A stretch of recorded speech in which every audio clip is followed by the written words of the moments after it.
और उत्तर प्रदेश के बुलंदशहर से बड़ी खबर, चेकिंग में पाकिस्तानी नागरिक को गिरफ्तार किया गया है। भारत में अवैध रूप से रह रहा था ये पाकिस्तानी नागरिक। फर्जी आधार लाइसेंस बनवाने का आरोप है। आरोपी से पुलिस की पूछताछ जारी है, लेकिन अगर फर्जी लाइसेंस बना है और फर्जी आधार बना है तो उन अधिकारियों के खिलाफ, उन कर्मचारियों के खिलाफ भी कार्रवाई होनी चाहिए जिन्होंने ये फर्जीवाड़ा किया है या मदद की है इस पाकिस्तानी नागरिक की।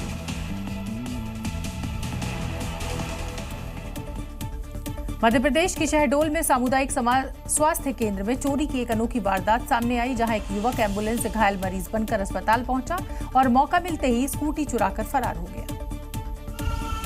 धनपुर सामुदायिक स्वास्थ्य केंद्र पर हुई चोरी की इस घटना का सीसीटीवी फुटेज भी सामने आया है, जिसमें सबसे पहले एक एम्बुलेंस सीएससी में आती नजर आई है, जिसमें बैठा युवक जो घायल मरीज बनकर आया था हॉस्पिटल के अंदर गया, फिर बड़े कॉन्फिडेंस से वापस निकला और थोड़ी देर में अस्पताल पार्किंग में खड़ी स्कूटी लेकर फरार हो गया।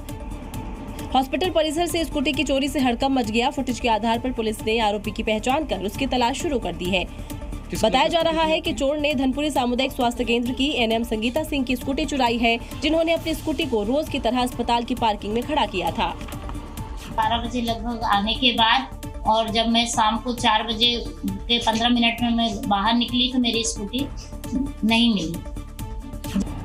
वहीं इस पूरे घटना में एम्बुलेंस ड्राइवर की भी भूमिका संदिग्ध मानी जा रही है। पुलिस ने एम्बुलेंस ड्राइवर को हिरासत में लेकर पूछताछ शुरू कर दी है और दावा किया है कि जल्द ही स्कूटी चोर भी गिरफ्तार होगा।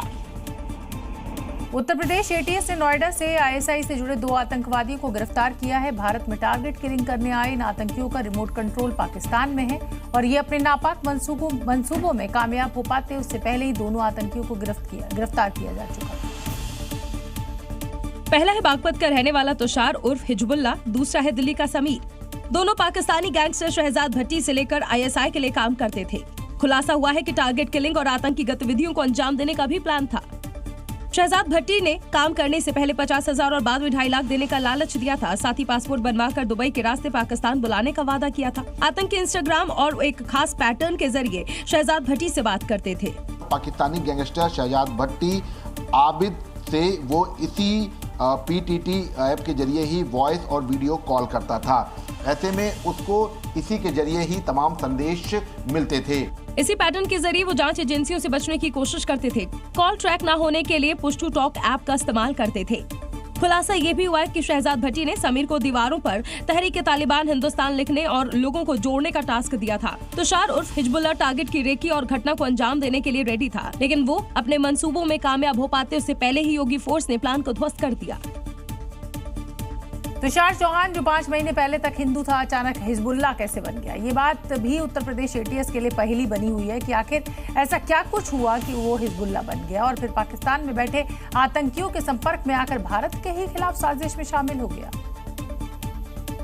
इस सच का पता लगाने के लिए जी मीडिया की टीम बागपत के रमाला गांव पहुंची। ये वही गांव है और घर है जहां तुषार का परिवार रहता था, लेकिन अब खंडर बन चुके इस घर में कोई नहीं रहता। घर के गेट पर ताला लटका हुआ है, लेकिन तुषार के परिवार को लेकर जो खुलासा हुआ वो चौंकाने वाला है।